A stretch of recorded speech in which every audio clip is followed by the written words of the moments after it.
ग्वालियर में सिंधिया परिवार की नई पीढ़ी महाहरिमन सिंधिया ने बतौर जीडीसीए उपाध्यक्ष पहली बैठक ली।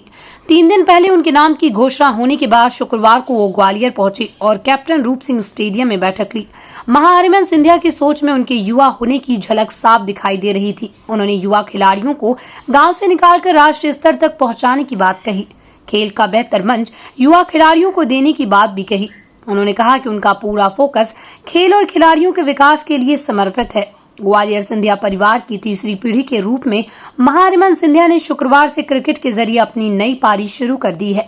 कैप्टन रूप सिंह स्टेडियम में महाहरिमन सिंधिया ने ग्वालियर डिवीजन क्रिकेट एसोसिएशन की नई कार्यकारिणी की पहली बैठक ली। बैठक में उन्होंने ग्वालियर में क्रिकेट के लिए सुविधाएं बढ़ाने, कैप्टन रूप सिंह स्टेडियम के कायाकल्प और नए अंतर्राष्ट्रीय स्टेडियम के निर्माण कार्य की समीक्षा की।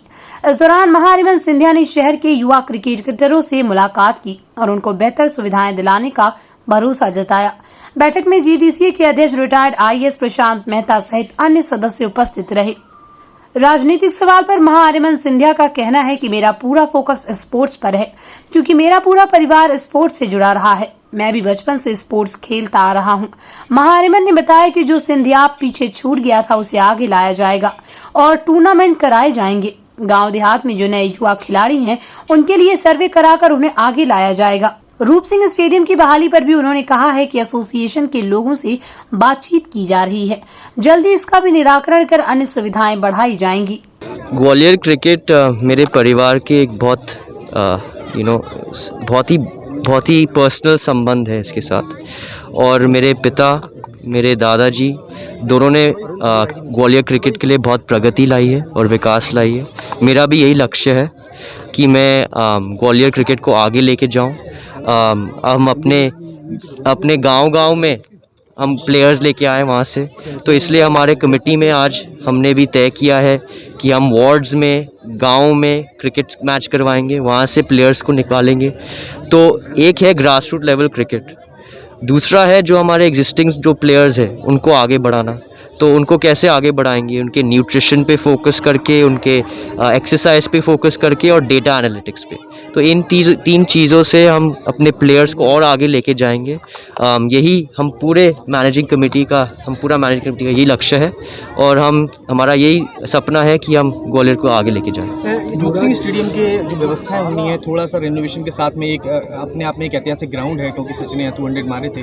इसके कायाकल्प को लेकर कुछ विशेष चर्चा रही है? अभी हम इंटरनल मीटिंग्स कर रहे हैं, उस पर चर्चा हो रही है, जो आपको पता चलेगा कुछ ही महीनों में। कब इंटरनेशनल मैच कब देखने मिलेंगे ग्वालियर में?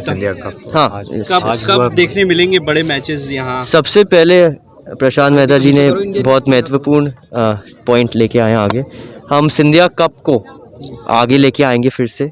काफ़ी साल हो गए जो सिंधिया कप किसी ने नहीं खेला है, और वर्ल्ड कप। तो इन दो चीज़ों पे हम ज़्यादा समय लेंगे और इसको आगे लेके आएंगे। इस तरीके की चर्चाएं हैं कि पॉलिटिकल डेब्यू है ये आपका, क्या क्रिकेट के बाद अब सियासत ऐसे कुछ नहीं है। स्पोर्ट्स मेरे लिए बहुत रुचि की चीज़ है।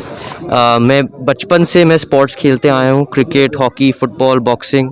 तो ये कोई राजनीतिक कोई चीज़ नहीं है। मैं बस स्पोर्ट्स में फोकस करने आया हूँ, क्रिकेट में फोकस करने आया हूँ मैं, और इन बच्चों को आगे जोश के साथ आगे लेके जाना चाहता हूँ। 2023 में इलेक्शन में कोई जिम्मेदारी बड़ी है, तो उनकी जिम्मेदारियां भी थोड़ी कम आप करेंगे उनके निर्वाचन क्षेत्र में, और जो आप वो तो आप देखते चले आएंगे। क्या युवराज जी 2023 में अगर पार्टी मौका देती है या लोकसभा में मौका देती है, तो क्या उस अपॉर्चुनिटी को आप एक्सेप्ट करेंगे? मैं अभी आपको नहीं कहूँगा, लेकिन देखेंगे, जो होता है वो होता है।